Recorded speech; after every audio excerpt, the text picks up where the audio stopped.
Securities offered through Cambridge Investment Research Incorporated, a broker-dealer, member FINRA, SIPC. Advisory services through Cambridge Investment Research Advisors Incorporated, a registered investment advisor. Cambridge and ClearVista Financial are not affiliated. Discussions in this show should not be construed as specific recommendations or investment advice. Always consult with your investment professional before making important investment decisions. All right, well, it's the top of the hour. Thanks for joining us. I am Mark Trice, founder and lead advisor at ClearVista Financial.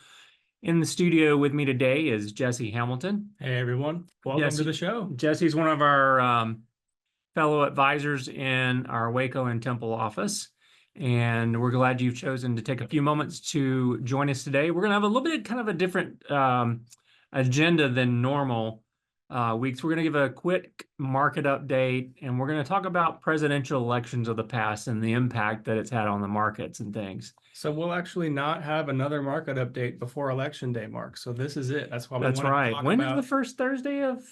Oh, that'll be the 7th. That'll be the 7th after we know who won. Yeah. So, or maybe we'll know who won. The past elections just haven't been the easiest to determine a true winner sometimes in the first couple of days, which is highly unusual. But anyway, Jesse, go ahead. Let's kick it off. We're just going to do a really high-level market update, and then we'll get into our agenda of the presidents of the past. Sorry to interrupt you, but we need to let people know they can send us questions live while we're on the webinar. And if we can't get to them, we can follow up with you later. That number is 254-282-0495. You can send us a text to that number, and we can always follow up with you. If you think of something after the program today, feel free to contact that number anytime. Yes. All right. Sorry. Well, the big news, Mark, in September is, of course, the September rate cut. That's right. For the first time since COVID, they cut rates, and they went for the full 50 basis point cut. Or 0.5%. 0.5%. We thought it was going to be 25 or 50. They went ahead and did the full 50. They claim it's not catching up. They just wanted to have a big first leap. But rates are going to go down soon. They are on their way down. They do intend to cut once again this year. We'll see if that actually happens or not.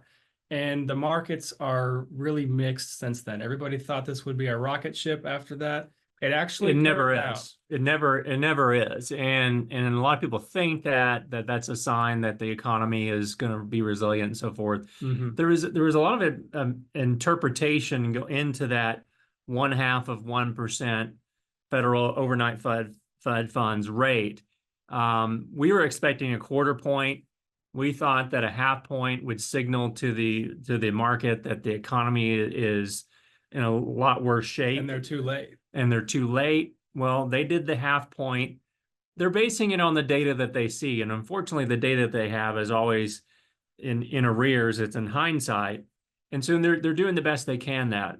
Just this week, Federal Reserve Chairman Jerome Powell reiterated that they would continue to cut rates as prudent. And we expect maybe a 2 1/4 point interest rate cuts before the end of the year. Now, it takes time for these rate cuts to filter through to everything else. We already saw mortgage rates drop in the few weeks beforehand, and we don't know that will continue on, but there's a lot of the expectations been already built into the market performance. And that's why you typically will see volatility around the time that the Fed begins to cut rates. That's right. And of course, existing home sales were down, and that's because buyers are waiting to see if they can get a better rate here in a few months. That's right. But we'll briefly cover the 4 indexes that we always cover, and then we'll get into talking about presidents in a second. Okay. The S&P 500 was plus 1.97 month over month in September. It fell 4.4% in that first week of the month. And of course, on the big Fed decision day, it ended up closing down. The NASDAQ was plus 2.65, and it swung as much as 5.94 in the first week of the month. So pretty volatile first week there as investors waited for that cut. The Russell 2000 was pretty much flat. That's small caps, plus 0.37%. But Mark, it swung 7.39 to the downside. And the interesting thing about this is the Russell small cap index still has not recovered from its 2021 high. Not even close. Not even close. It's still a good 15% off of that high. So, and as Jesse's going to talk here in the bonds are a similar situation, but a lot of the different sectors still have not recovered from the bear market of 2022. Right. So what's leading the way? It seems to be large cap companies. So bond investors think rate cuts incoming. Let's put money in bonds because of the inverse effect of these indexes. And the long-term treasury bond index was up 1.69 in September. Okay, that's a good month for bonds. It rose as much as 5% in the month due to the reaction of everything that happened, and then it fell back down. So we still see a lot of volatility in bonds, and for a lot of you that are in a typical 60-40, 50-50 type portfolio with that much bonds, you're going to see continued drag on your portfolio. We were looking at some 401k plans, not any that we service or anything, and that particular person was in a target date fund that was, more weighted on bonds than anything else, and they're still flat for the year. Yeah, and unfortunately, they showed the data for the last 5 years, and it was lackluster. Yeah, and so if you're in that type portfolio, you may need a consultation of some type to make sure that you're doing the right things with your investments and things. But I still go ahead to the Treasury. You talked about that. There's still the long-term Treasury index is still down 45% from its high, going all the way back to 2020, and that drags on the performance of your portfolio if you're holding a lot of long-term bonds. Yeah. Well, that's all we have for the market update today. I know that was brief, but we really want to focus on this topic of the upcoming election. Today, we're going to discuss kind of what happened in the past. We're not going to predict the future, critique with the situation that we're in, or talk about candidates by any means. Our goal is to look at what happened in the past using market data and the timeline. I did want to add one thing, because I saw a lot of people at Sam's yesterday because they're trying to stock up on goods that they think are being shipped in on ships on the East Coast. Oh, because they think of the border, the dock workers. Yeah, the recent longshoreman strike along the East Coast, and that's in its third day now. And what do they say? $5 billion of economic activity. Something like that. And the president of the union, he's a real winner. I heard him the other day. He's a character. He only makes $800,000 a year, but he's a character. He's basically threatening the companies that they're going to stick it to the American consumer if they don't get their way. And what they're disagreeing on are two things. One is higher wages, which I think the shipping companies would readily pay. I don't think that's a sticking point for them. But there is a big discrepancy between union longshoremen on the West Coast and the East Coast. West Coast average salary for longshoremen is around $117,000 a year. On the East Coast, which includes ports in Texas, the average salary is around $81,000 a year. So there is a big discrepancy between those two groups of people. The real stickler is the union does not want the ports to upgrade their technology to automate loading and unloading. Now, this takes jobs. It supposedly takes jobs. Yes, it does. It will reduce the number of employees that they have, but it also makes the cost of goods cheaper for consumers because they are able to unload and load ships much faster, much more efficiently. But the union workers are against this. I can understand. You don't want to, encourage something that's going to destroy your job. We ran into a similar situation. I was many years ago. I was consulting for a federal contract with the Patent and Trademark Office, and it was heavily unionized as well. And we had to go meet with them because we were trying to help them automate. And all we were trying to do is trying to get them to update their computers, just digitize. So yeah, because they were still using like punch card technology, and it wasn't that long ago, Jesse. It may have been 20 years ago, but it still wasn't that long. And they kept talking about all the labor that they had for searching the shoes, and I go, okay, guys, I confess, I have no clue what you're talking about when you say searching the shoes. And they had a huge labor force for doing this. And they say, well, we'll show you. And they took me into a giant warehouse. I mean, think of Indiana Jones, the first movie, Indiana Jones, at the end where they're hiding the Ark in a crate in a gigantic warehouse. It was like that. And it had shelves and shelves and shelves. And those shelves were full of shoe boxes. And what was the Patent and Trademark Office was doing is they literally were taking all the technical data and knowledge for a patent and storing it in a shoebox. Okay. Each patent had a Each shoebox? patent had its own shoebox, or maybe the patent had a couple of shoeboxes because they had a lot of stuff. But they needed people to go search these things, and they didn't want computers taking away those people's jobs. Incredibly inefficient. But eventually they gave into that, and they had some automation. So they actually digitize the patents now. So you can actually, if you want to file a patent, you can go search and see if there's one like it. But the longshoremen are the same way. They don't want to have automation. And really in the US, we are the only country in the global economy that doesn't have a lot of automation. There is one port in Norfolk, Virginia. And for my Virginia friends, notice that I did pronounce Norfolk correctly. There's one port in Norfolk that is semi-automated, and their efficiency, they're putting through containers like crazy compared to even the port down the street in Newport News. So anyway, they're resisting the automation, and that's one thing that they're not going to bend on. This may last for a while. I heard some logistics experts talk about the impact. Jesse mentioned the financial impact on GDP, about $5 billion a day is being taken out. But they said if the strike lasts for 1 day, it'll take 3 days just to catch up with the volume that they fall behind. And we may remember this. They're probably parked out waiting, right? Yeah, they're parked out in the ocean, Atlantic Ocean or the Gulf, waiting to be unloaded or loaded at dock. And because we do have exports going out too.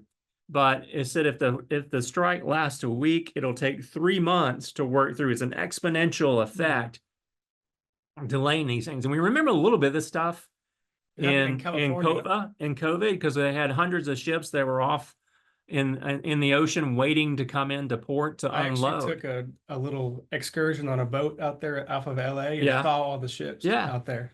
So, and we know what that did. That caused scarcity, caused prices to go up. But for example, if you drink Ozarka bottled water, it's made here in the U.S. I think in Missouri. Ozarka, yeah. Ozarka in the Ozarks. You don't need to go hoard that. It's not Shanghai. Same thing. Same thing for toilet paper. There's not going to be a shortage of toilet paper because we have a plentiful supply. At least I don't use Chinese toilet paper. No. But the plentiful supply. Now there's lots of other things, construction material, but they said, the logistical experts said the first things that will be impacted is produce. Well, we can't really hoard produce unless it's frozen, because this produce will go bad in a few days. Yeah. So there's really not a reason to rush to Sam's or Costco this week. Although I know a number of people are doing it, and the shelves of toilet paper at Sam's and HEB around here are empty. But they'll get more. Don't worry. You'll be okay. So I just wanted to mention that because that can, depending on how long the strike lasts, can impact. Now, it's just on the East Coast. It's not the West Coast. West Coast guys are happy. It's the East Coast unions that... They're going to have bananas in California, but not right around here. And a lot of our stuff comes across the border in trucks anyway. But yeah. Neither here nor there, but I just want to mention that because that could impact the markets. That could impact your produce in the coming weeks. All right, Jesse, let's jump into presidents and markets real quick. We talk about this a little bit, but we've done a pretty extensive research on this. Let's kill the camera just so they can read this a little bit. Yeah. Let's do that. So hang on, folks, real quickly. And all right, so here's the data that everybody wants to hear. This is first up, starting with Richard Nixon, going to his first term in 1969. Let me describe to you the column on the right. That number represents the year-over-year performance of the S&P 500. That's January to December in the calendar year following the candidate's election. So the month that he's inaugurated, or she, well, we don't have any she's in here, but yes, and the month they're inaugurated, for that first year. Right. So Nixon's minus 11.36 represents early 1969 to December 1969. Okay. So that was kind of a volatile year. We were in Vietnam, lots of things going on. And in his second term, it was down even more, right? Yeah, 17%. And that was when we switched over to the gold standard, lots of different things. You remember the gas lines and things during the mid 70s. All those things were going on, which impacted the economy and the markets as well. So this first year window, if you will, kind of gives some feedback on what the economy responded to when they made their first decisions as leader. But it's not because that person was elected. No. That's the thing we're trying to stress. No. You'll have up years and down years. Let's just go on through Jimmy Carter. Minus 11. Just turned 100 this week. Uh-huh. He's the only president we know of that lived to be 100. His first year was down 11.5. Ronald Reagan, 9.53 negative return this first year. But the first year of his second term, it was up 26.3%. Economy was booming. Yes. I mean, that was in the late 80s. Mm-hmm. We had just come out of a recession. Things were going really well. Bush Sr. went into a recession in his first year. Yes. Read my lips, no new taxes. That backfired on him a little bit. And then when Clinton's first term came in, the markets were up 7.6%. Let's keep going through this because it's kind of interesting. It is, yeah. Because people automatically assume, and we hear this a lot, if a Democrat gets elected, then we're going to see X. red, yeah, or whatever. If a It's not Republican true. gets elected, then Y, and it's just not true. There's lots of things going on in the economy that can impact the market. Yeah. So here's How about Clinton? Yeah, there you go, Clinton's second term. all the way through our current Mr. Joe himself. But of course, with Clinton, incumbent party comes in for a second term, combined with tech bubble, healthy economy. Tech bubble. And we had a balanced budget. Mm-hmm. We had the economy was growing at a very quick pace. 31% to the upside. Yeah. George W. comes along in his first year in 2001, but we all remember what happened, 9/11. Yep. And the markets kind of fell from that point forward, minus 13% that year. His second term, the first year was a modest increase of plus 3%. Yep. Then Obama comes in. This is at the bottom of the Great Recession in 08 and 09. And he saw a 23% increase, a 29% increase in his first year of his second term. Yep. Trump, plus 19 in 2017. Now, Biden, he was coming in at the end of COVID, markets up 26%. But a lot of that sell-off in 2020 was due to that COVID pandemic. So Right. 2022 was also not very pretty. But so with all this said, this data is only for the first year of the president's term. Let's look at the president's entire term. Yeah, this is a great chart here showing their entire term, their entire time in office. Each one is a 4-year period. And it goes back to all the way to Eisenhower. But notice the 3 presidents here who ended their terms with negative stock returns. That is Nixon and Ford. Only for a partial term, and Ford came in when Nixon resigned. And then Bush Jr. And the Nixon frame, we're going into a downturn in the economy. Yeah. High energy prices, et cetera. Bush Jr. or George W. minus 12.5%. His first term was in the 2002. He was in that range when the market went down 50%. He had really a bad hand on He did on the markets. Yeah, it sure did. And then George W. number 2. Of course, we had in the last years of his term, the markets were down about 45%. So why does Clinton look so strong? Well, there were a lot of things going on with the economy. Number one, we had the tech boom, and George W. came in right at the end of the tech bubble bursting, and when the NASDAQ went from 5,000 down to 2,000. And so, you inherit a few things, and it's not because Clinton did something and Bush didn't. It's just the presidents don't have that much of an impact on the economy. as people believe. So similar story for Obama, or not Yeah, really? no, I mean, no, it just, his first term was high because we came off a low where the markets were down 45% and it was a big rebound. Yeah. I think in that first year, just from March 9th, 2009, which was the low in the market, the S&P that year rebounded almost 70% in that period of time, just from And March take to the end of credit the for year. that. Of course, they'll take credit for it. I mean, it's what presidents do. I mean, they have nothing really to do with it. But Yeah. anyway, so We don't have full-term data on Biden yet. This is through January or July of this year, but you can see how Trump and Biden stack up there in the last two bars of the chart. So a president take credit for good things, they avoid bad things, taking credit for bad things. Yeah. This So one's a little harder to view, but yeah, but it's here's still interesting. the same data, but with a line graph over time. Yeah, so the top line and the dashed blue line was Bill. Do they want me to do my Bill Clinton impression? No impressions today. No impressions today. Wait, yeah, because we said this is a no politics zone. I did get a chance to meet the then former president after he was out of office. Of course, have met George W. Yeah, but you know, he had probably the greatest returns in time. Now, who had the more lousy ones? They were Nixon, yeah, Jimmy Carter, and then HW and H.W. Bush, Bush Senior. So, you know, just kind of interesting to see different markets, different parties. The parties really don't matter. It's really more about the policies. Now notice Biden's term and Trump's term. It's hard to see, but they're very close in terms of what happened with the indexes. If the term ended today, Trump would have the top position of the two, but we still have the rest of the year to see what would happen in those markets. So just a different way to look at that. Interesting way to look at this. But here's a colored timeline of the party in the White House combined with a hypothetical investment in the S&P 500 of $1,000 going back to 1933. So about 190 years-ish. Yes.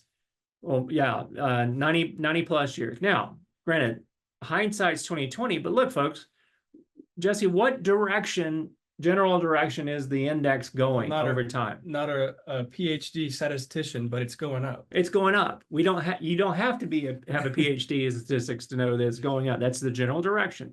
Yes, we see this historic blips in the line, but it continues to trend up. None of us have been here that are listening today have had a 100-year investing horizon.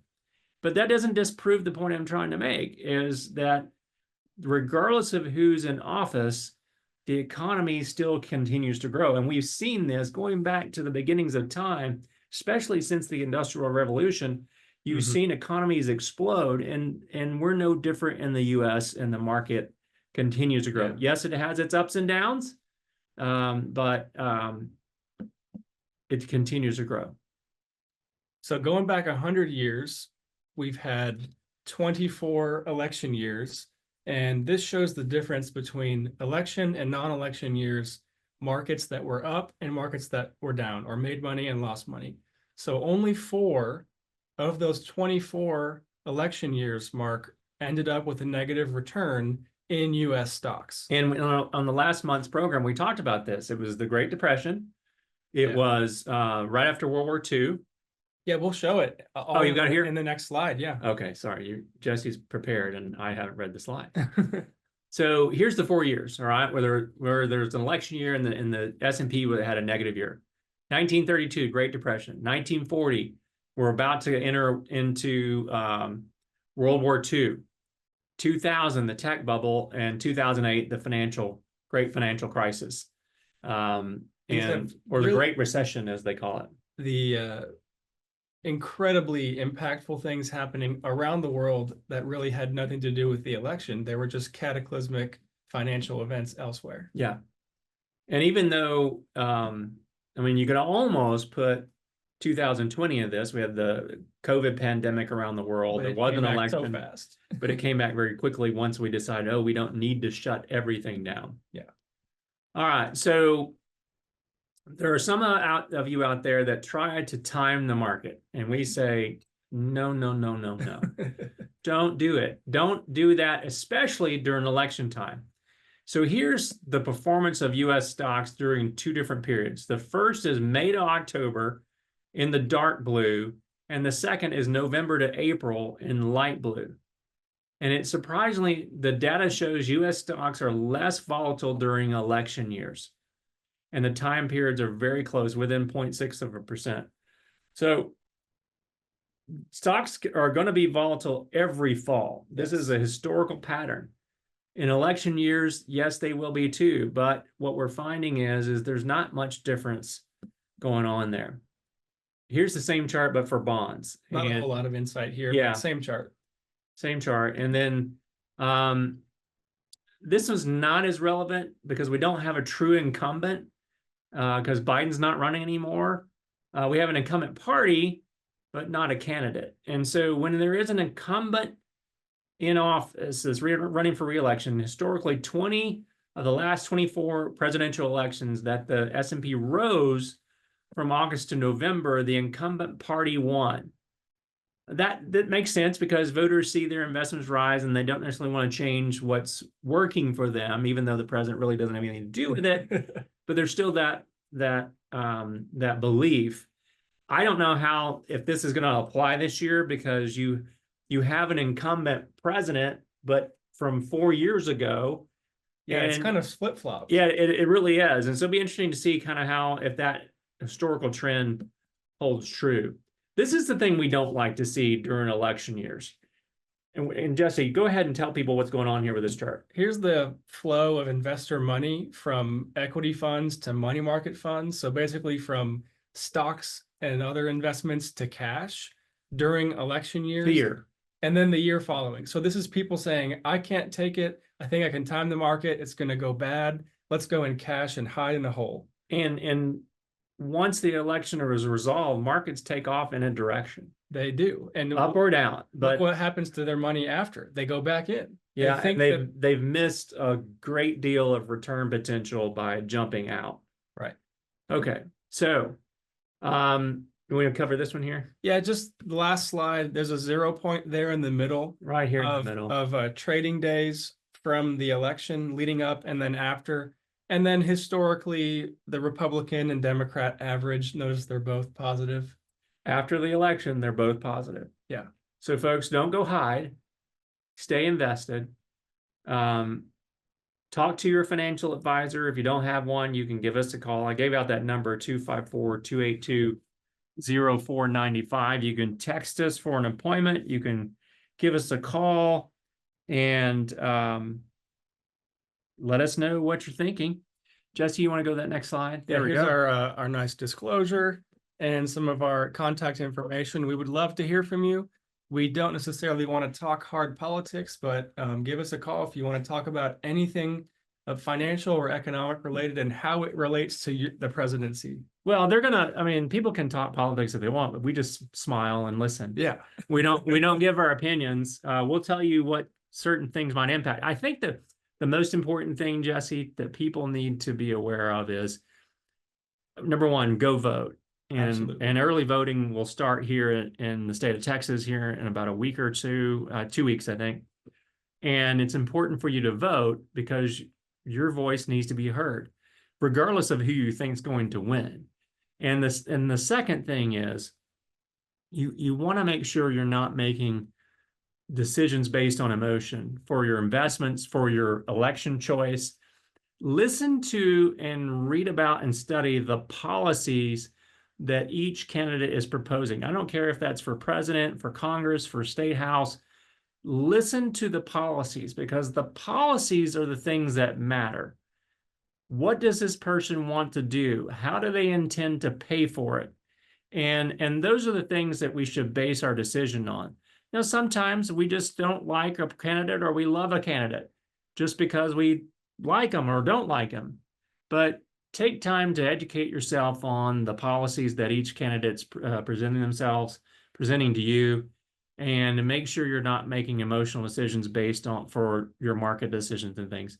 As always, folks, you can give us a call, email us at info@ClearVista Financial. You can even schedule a short phone call with anyone in our office by going to this Calendly link. And until next time, We thank you for listening. We'll have a lot to say on the November market update. Hopefully we'll have a decision. Yes, and we'll have another Fed meeting in the middle, or right around that time, and we'll have a decision. Who's going to be in the White House? Who's going to be in this, or who's going to lead the Senate? Who's going to lead the House? And there'll be a lot of things to talk about. So hope you'll join us next time. And until then, have a wonderful month.